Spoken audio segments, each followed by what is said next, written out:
Wahabi bukan teroris.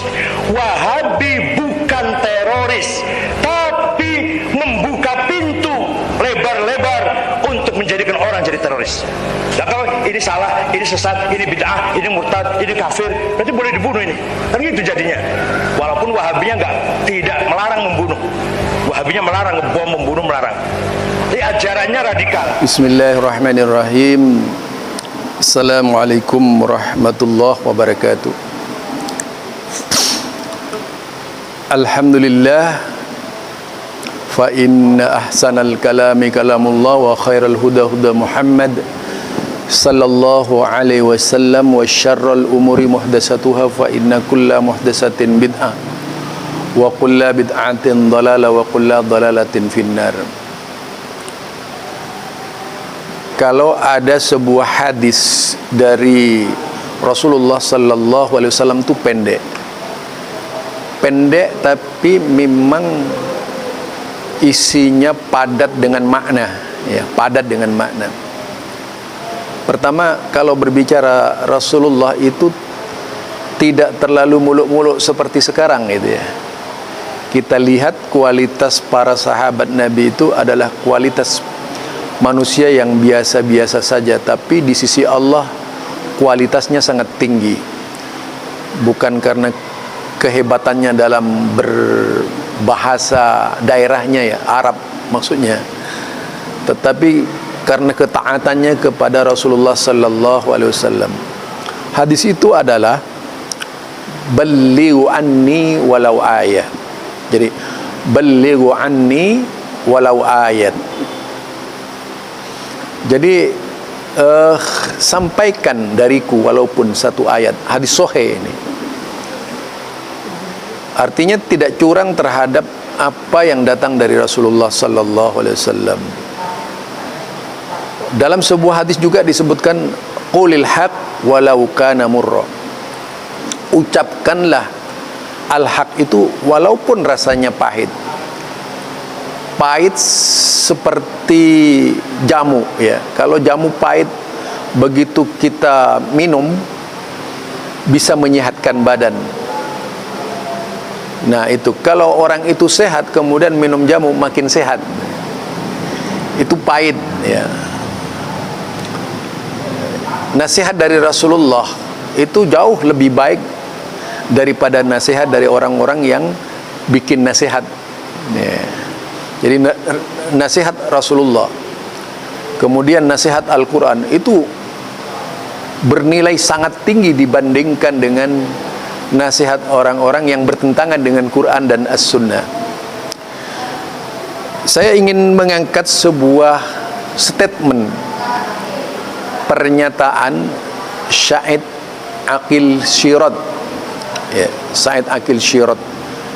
Dia menyatakan di dalam videonya, ya, bahwa Wahabi itu bukan teroris, ya. Dia ulangi 2 kali, Wahabi itu bukan teroris, tapi bisa menjadi pintu masuk terorisme. Ini menarik, saudara. Kemudian beliau menegaskan lagi, walaupun salah ucap, kemudian beliau ucapkan lagi bahwa Wahabi melarang terorisme. Ya, itu. Jadi di sini yang pertama, Wahabi bukan teroris. Yang kedua, bisa menjadi pintu masuk terorisme. Dikatakan yang ketiga, Wahabi itu yaitu apa namanya? Wahabi itu tidak mengajarkan terorisme, tidak melarang terorisme. Nah, kalau kita katakan pintu masuk terorisme tadi, Wahabi bukan teroris, memang artinya selama beberapa tahun sejak berdirinya Wahabi sampai sekarang, siapa yang diteror? Kan tidak ada itu. Kalau kemudian ada sempalan-sempalan yang mengaku itu dari aliran Wahabi misalnya, itu perlu dipertanyakan secara detail siapa orangnya itu. Bagaimana orangnya?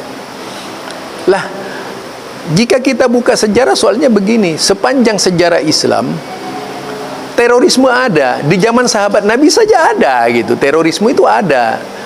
Di zaman Nabi pun sudah ada terorisme itu.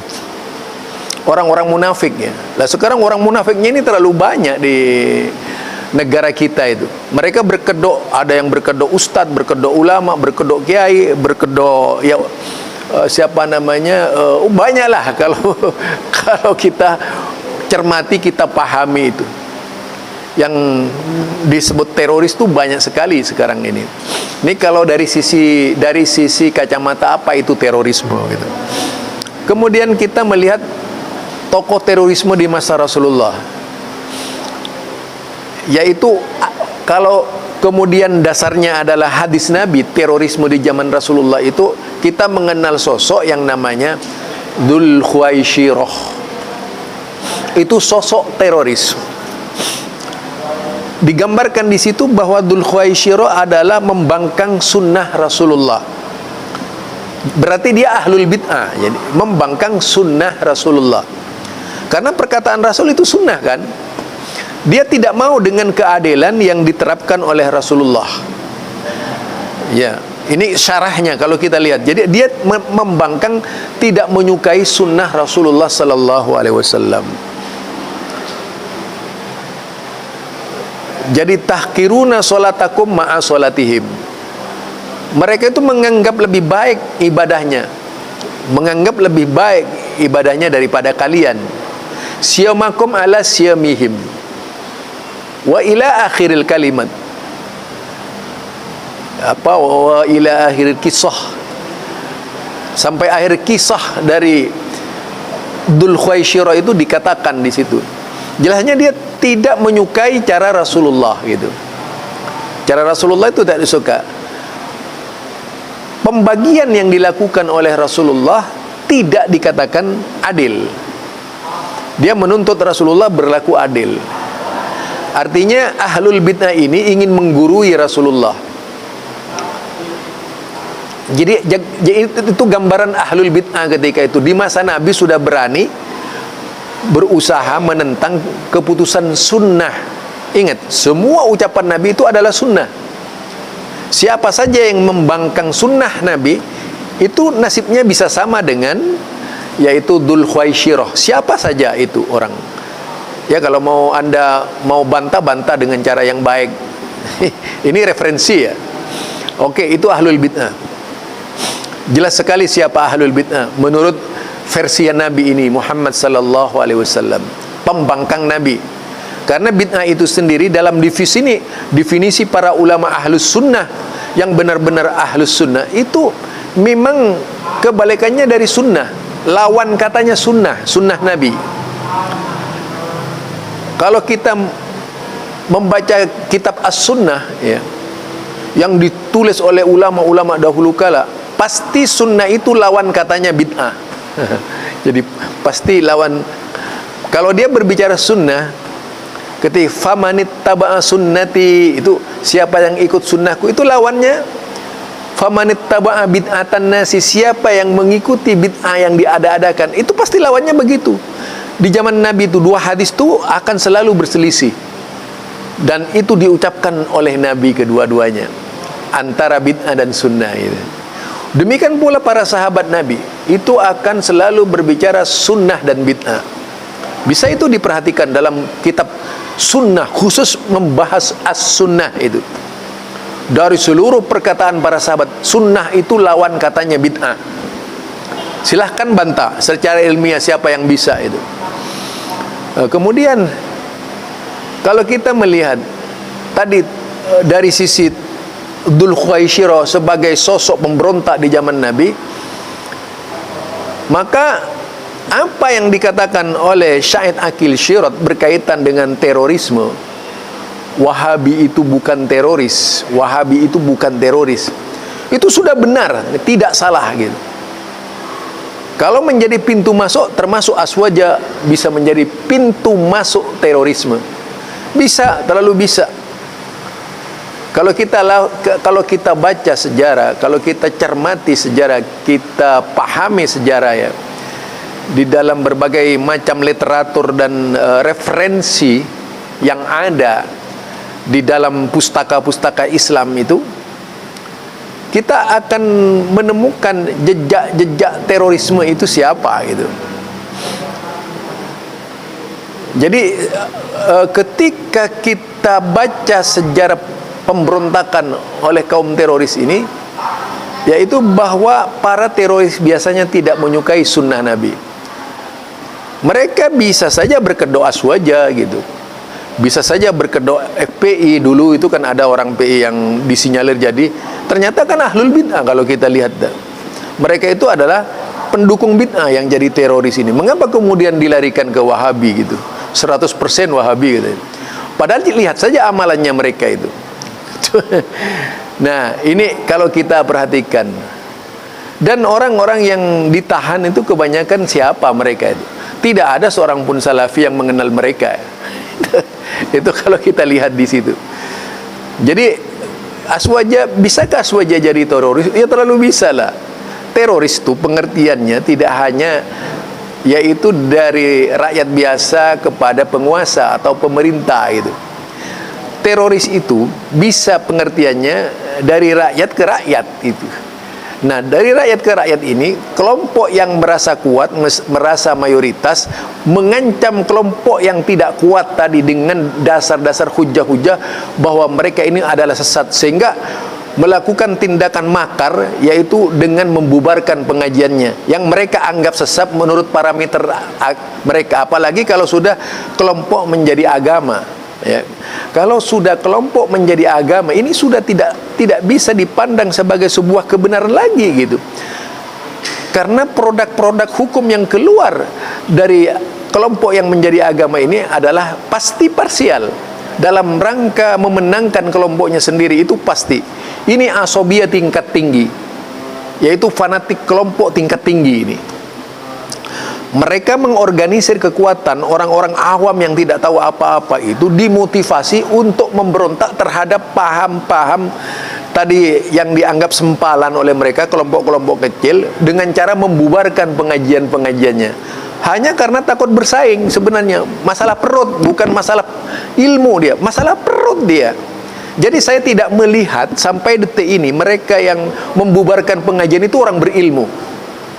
Tapi mereka itu orang-orang lapar menurut saya. Mereka yang tidak memiliki kemampuan berpikir sehat, sehingga melakukan berbagai macam tindakan-tindakan makar yang tidak merupakan bagian dari Islam.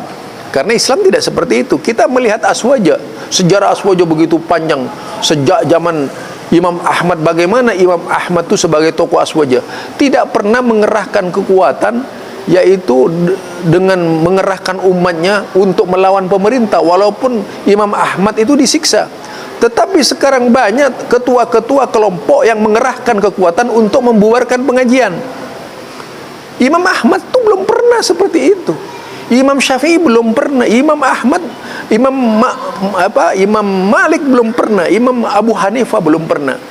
Terus siapa aswaja sekarang ini yang mengaku sebagai pengusung mazhab, yang mengaku sebagai pembela mazhab? Ternyata itu tindakan makarnya luar biasa, fitnahnya luar biasa, tukang maki. Kalau kita lihat tuh, wow, orang-orang mudanya ini tukang maki gitu. Jadi jika kita lihat dari Syahid Aqil Syirat, jelas sekali Wahabi itu bukan teroris. Jadi Wahabi itu pintu masuk terorisme, tetapi Wahabi itu melarang terorisme. Ini perkataan Syahid Aqil Syirat, tokoh NU, kelasnya oke itu, tapi tidak pernah seperti yang dipahamkan oleh Idrus Ramli misalnya dan sebagainya.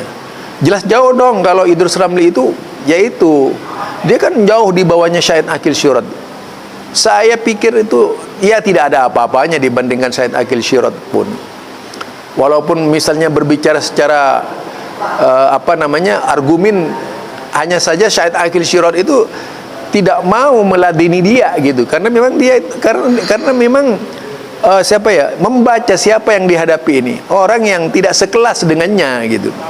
Itu kalau kita lihat ya. Nah, di sini bisa kita buktikan bahwasanya apa yang dikatakan oleh Syahid Aqil Syirat itu adalah sebuah kebenaran, bahwa Wahabi bukan teroris.